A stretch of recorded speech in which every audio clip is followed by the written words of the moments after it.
He may have been fired after winning 10 games. He might be the only other coach to ever take the Chicago Bears to a Super Bowl. He coached a local university, maybe not so well, but so many ties.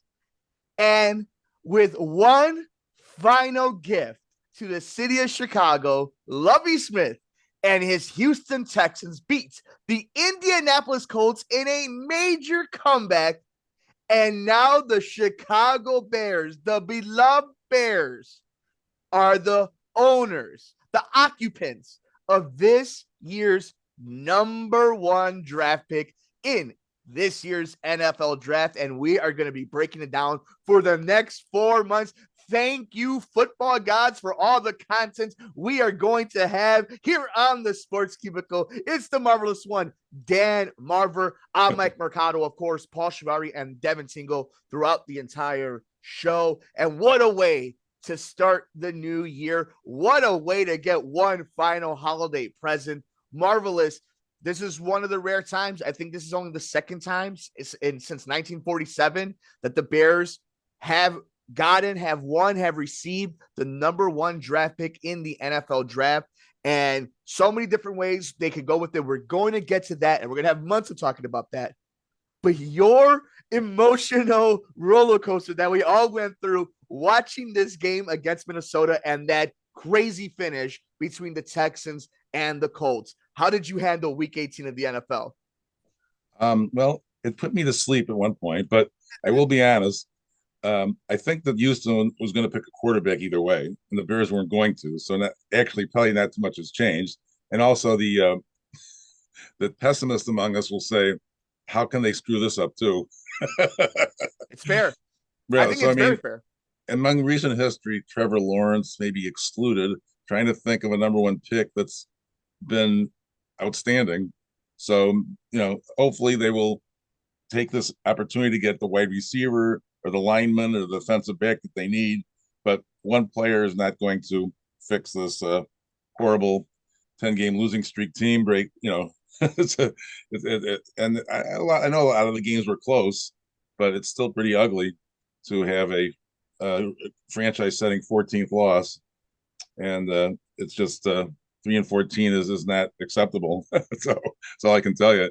But on the positive side, during the season, they developed the fact that Fields is going to be their quarterback for the long term, and that's wonderful. And it was pretty exciting. The playoffs are all set. The NFC tonight, as we're speaking, as the Packers and the Lions bailing for the final spot. But yeah, and because of that unfortunate incident in Cincinnati last Monday, things are a little bit crazy in the American Football Conference, but they did set it up. It's all set. I mean, there's no question what's going to happen. The Chiefs ended up getting the bye, and the Bills have to play the Dolphins, the Bengals have to play the Ravens, and the Jags play the Chargers. And it's funny, Jaguars, much like the Tampa Bay, will have a home game, even though they'll have like the worst record of any team in the playoffs. But that aside, the game itself, we knew it was going to be a difficult game with Peterman and his tremendous backup Boyle for the Bears today. And Minnesota, is still in play as we speak for the number 2 seed, pending the outcome of 49ers and Cardinals. So they had something to play for, but it was tough to watch the last part of the season. I'll tell you that. And hopefully there are better things ahead. We have Fields, and the surrounding cast has to be improved. No question about it. I think it's very fair to be upset with the record, with the frustration of this season. But I think this is one of those rare instances where the crawling through the mud ended with a prize. And it's the prize of, in the NFL, in sports, the most coveted thing is draft picks. In all of the major professional sports, they all covet the draft picks, but in the NFL in particular, those things are as good as gold. They are the Willy Wonka golden ticket. Now, this is where it gets interesting. You brought up the points of Houston wanting a quarterback no matter what, and at number 2, still having the best opportunity for that to happen. Here's where it becomes, if you're trying to be now optimistic about the Bears in that particular position, is they're in control of their own destiny. If, let's say, the I don't know, for example, the Carolina Panthers or any one of these teams that is looking at for a quarterback. And for example, we can actually jump to Take-a-thon, and we see right now the only two teams who are guaranteed their draft picks are the Texans and the Bears. The Bears at 1, Houston at 2. But Seattle, via the pick from Denver due to that rush trade, will be at 3, or at least wherever Denver ends up. You have Arizona, Indianapolis, Detroit via the Rams, Las Vegas, Atlanta, Carolina, and Philadelphia top 10, Tennessee there at 11. So you're looking at this, and if you're the Bears, let's say Seattle really likes Bryce Young, but so does Houston. And we know that these rumors get out there because information is money, and money means more draft picks. Then all of a sudden, you're right there, and you can decide what you do. Because I think in the perfect scenario for the Bears, you move down, you get draft picks, and somehow you end up with Will Anderson. I think if you're the Chicago Bears, if you find a way to get one of, if not the most coveted young athlete, young defensive player, a guy that can change the outcome of a game single-handedly, which they haven't had since Brian Urlacher, since Khalil Mack in that first year of that trade, Will Anderson is that. If you could find a way to maybe even end up with Jalen Carter, those are big names. When you're looking at Will Levis being there, CJ Stroud, Bryce Young, somebody is going to get nervous. Whether it is Houston, whether it is Indianapolis, it's your job as Ryan Poles to get the best out of that. And if you end up with a first next year and with a 5th pick this year or something, and that pick is Will Anderson or somebody of that nature, you have now solidified 2 positions. Your quarterback and the guy that goes after the quarterback. And before that even happens, this team gets to spend their money. They're not going to spend all of it. But Marvelous, let's touch that for a second. It's exciting that they end up with the number 1 overall pick. First time in a long time that this has happened. And we know how exciting it is that the draft is now starting because nobody knows exactly what the Bears are going to do. If you're at this point right now looking at the free agency market, not a lot of wide receivers. That's why they go and get Chase Claypool. Do they go out there and try to get a established left tackle? That's where you start building the offensive line. Go find another supreme linebacker. And then all of a sudden you're looking at, this is in a long time. This seems, if done correctly, they could put themselves in a good position. Right. Well, the Bears last had the number 1 draft pick in 1947. And I still would contend that it doesn't change Houston's position much. Bryce Young probably will go from Alabama to them. But how about this? Maybe we can solidify more than one position by trading the pick, getting somebody that can go after the quarterback, getting a wide receiver, some kind of package, and we could still get a pretty decent draft pick in the first round by trading with a team to get some established players. Because as much as we would like to think that the young player will turn the whole franchise around, I think we need multiple players to turn the franchise around. And so that might be the best way to go, is to trade it. That is why you are the marvelous, the magnificent Dan Marver, because it starts bringing in the conversation about the one and only Devontae Adams, a nemesis of Chicago, a potential Hall of Famer as this already dominant season on a bad team with a quarterback who he wanted to play with his guy who's no longer there. So a franchise that's going to be looking for a quarterback. Would you trade the number 1 pick for Devontae Adams and their pick? Would you swap picks and Adams for the number 1? I think it's a no-brainer. If you look, let's just say, for example, the Raiders end up with the 7th or 8th pick, right? So the Bears will end up with Devontae Adams and the 8th pick and maybe an unprotected pick for next year. You have to jump on that because, yeah, you may not get the Carter or Andersons of the world, but you're still looking at something possibly, again, maybe even moving down even more. And you still are looking at like maybe a Quentin Johnson. Maybe you still are looking for maybe a Tyree Wilson. You know, like there is something out there for you to head in the right direction. But I think you and I are in agreement. Again, this is only January 8th. They're not keeping that pick. They're not drafting Will Anderson at number 1. Well, I would agree with that. I would think that that would make sense. Plus, they have plenty of money within the salary cap to go free agency in addition to that.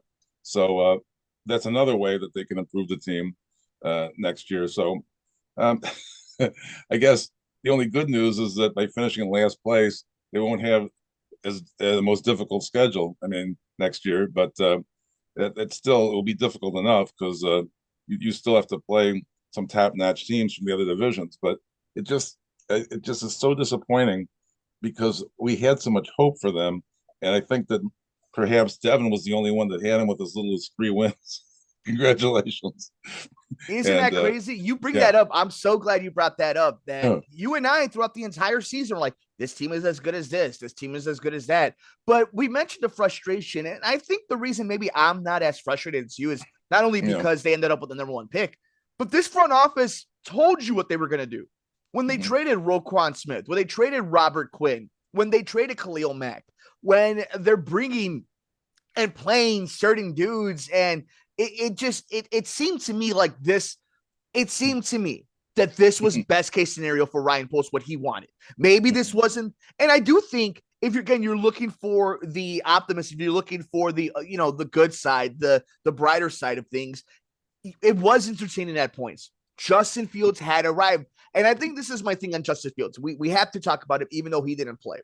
I think the big thing for me for Fields is you saw it. This is just my opinion. I could be wrong. We want to know from you on Twitter at Sports Cubicle TV. I think Justin Fields played well enough for us to see the front office give him the right tools and better weaponry and an overall better team to try to go for it next year. I mhm, don't think that Justin Fields played himself into a $200 million contract. I don't think Justin Fields played himself to Canton, Ohio, but I think mhm, he proved himself to be a starting quarterback in the NFL and has shown that he can grow, that he can also take criticism. And on top of it, there is enough to see that he can make adjustments, that he can hit new levels. And to me, I think that's the most exciting thing is that we've seen what the base is and it continues to grow and it continues to grow. And he's the kind of kid that's able to mature and he is able to develop. I don't know. It may yeah, not lead to anything, but that is the benefit you have of now being patient. That is now the ace in your card, your deck of cards. And mhm, now you have two kings and two queens with this number one overall draft pick. But I'm with you. I do think there is some frustration to it.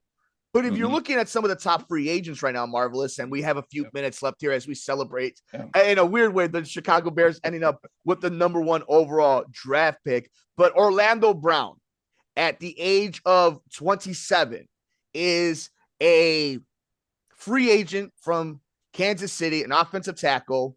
Might be the only way the Bears go when it looks like top tier names. Other than that, it's guys like Lamar Jackson and Tom Brady and Saquon Barkley and Geno Smith, Jimmy Garoppolo, Jacoby Myers, guys the Bears don't need. So I think they are going to attack some offensive line during the offseason. But I mean, I think this all now comes down to what can you get come April 27th of 2023. right. Drafts in Kansas City this year, and Paulie will be happy because the Raiders are coming to town next year. Did you know that? There you go. We do, we do play the AFC West, and the Broncos the other one that come in, and then we got the NFC South with Carolina, Atlanta, the ones that are coming in. So when I was talking about the schedule, then they'll play the other fourth place teams, but it's I think that you're on the right track. Some definitely a line. They need help on both the offensive and the defensive line. I mean, I can't stop anywhere. Linebackers, defensive backs, receivers, almost everything. So I think that the free agency and a trade is the way to go rather than getting the one number one pick. So I'm in agreement with some of the names you've raised. I haven't studied the whole free agency the pool, but we'll do that. We have plenty of time till April to see what they want to do with the draft. But it is quite an accomplishment for the first since 19, I think it's 46 or 47 to get the number one pick. And at that point, there were only 12 teams or less. So the math is even better that we got the number one with all 32 teams. So we have about a minute left. So in 30 seconds, I think I'll go ahead and finish this off with this one. But I want to give you 30 seconds for this final question. Let's put it on paper right now just to see if we're correct, Marvelous. What happens with the Chicago Bears come draft day? What do you think happens? Where do they pick? Who do they pick?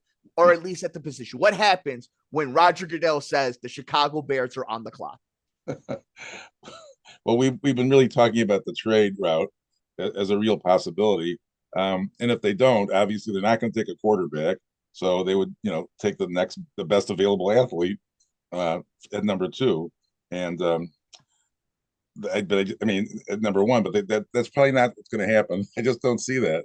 It doesn't make sense for this team to pick a college kid um, in that spot because of the multiple needs they have. It would seem crazy to me. But uh, then again, by then Ted Phillips won't be in charge anymore, so I don't think that will change anything. But it's crazy. I think that they will make the trade. I'm pretty well convinced that that's the way to go because just their situation is such that I can see them getting an impact player. So they get an impact player as a line position or a back, but it still doesn't make me feel like they turn the whole franchise around because obviously there's multiple needs like we've been discussing, and I hope that they are able to at least be in contention for the playoffs. And all you need to do is be 9-8 has been demonstrated this year. The Jaguars, for example, did that. So it doesn't take much. With the funny thing is all those close games, they could have been 6 more wins out of that easily. And from where I'm sitting, but they're not that far off. But yet they look far off based upon the record. We'll take it if that's the case. If they're a team that's closer than they should be and end up with the number one pick, that is why I believe I'm going to give you 2 scenarios. The Chicago Bears will not stay at number 1. They will either trade the number 1 pick to the Indianapolis Colts for their number 1 for their first round pick, Michael Pittman, and a few other draft picks, or in the dream scenario, the Chicago Bears trade the number 1 pick to the Houston Texans for the second pick and pick number 12 in the first round of this year's draft, along with some contemporary and protected picks along the way. That is the way the Chicago Bears really make an impact, because then they will trade the number 2 pick and or the number 12 pick for more picks, and it will be a glorious first round for all of Chicago and Chicago fandom. With that, we want to know your thoughts. Somehow, some way, the Chicago Bears end up with the number 1 draft pick, and going into it, they have their QB1. We want to know your thoughts. We're on Twitter at Sports Cubicle TV. For the marvelous one, Dan Marver, for Devin Tingle, for Paul Chivari, I'm Mike Mercado. Oh, the fun is really about to begin.